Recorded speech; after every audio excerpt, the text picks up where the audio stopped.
நபிகள் நாயகம் அவர்களின் போதனைகளை பிடிக்காத அவரது எதிரிகள் அவரை கொன்றுவிட திட்டமிட்டனர்.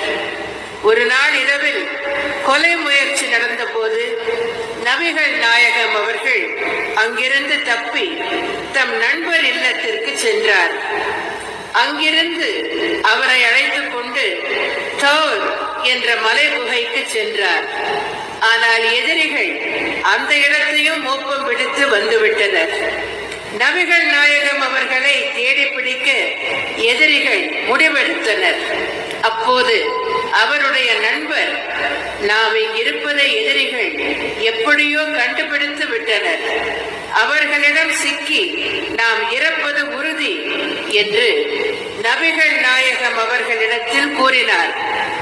நபிகள் நாயகம் அவர்கள் தன் நண்பரை பார்த்து, தோழரே, பயப்பட வேண்டாம், நாம் இருவராக இருந்தால்தானே அவர்களால் நம்மை கொல்ல முடியும். இங்கே நம்மை தவிர மூன்றாவதாகவும் ஒருவர் இருக்கிறார் என்றார். நண்பர் நபிகள் நாயகம் அவர்களை ஆச்சரியத்துடன் நோக்கினார். நண்பரின் எண்ணத்தை புரிந்து கொண்ட நபிகள் நாயகம், எல்லாம் வல்ல இறைவன் நம்மோடு இருக்கிறார், எனவே அச்சம் என்ற சொல்லுக்கே அவசியமில்லை என்றார். அப்போது எதிரிகள் குகை கருகில் வந்தனர். ஆனால் நபிகள் நாயகம் அவர்கள் குகைக்குள்ளே சென்ற பிறகு எதிரிகள் உள்ளே நுழைவதற்குள் நுழைவு வாயிலில் ஒரு சிலந்தி வலை பின்னிவிட்டது.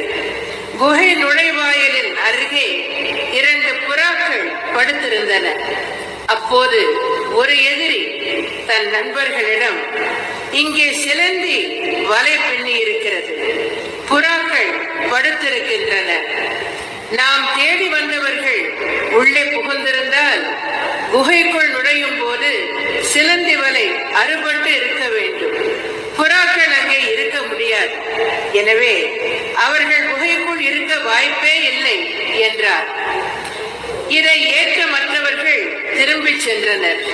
இதிலிருந்து நாம் தெரிந்து கொள்ள வேண்டியது என்னவென்றால், இறைவனை எப்போதும் உள்ளத்தில் கொண்டுள்ளவர்கள் இறைவனால் காக்கப்படுவர் என்பதுதான்.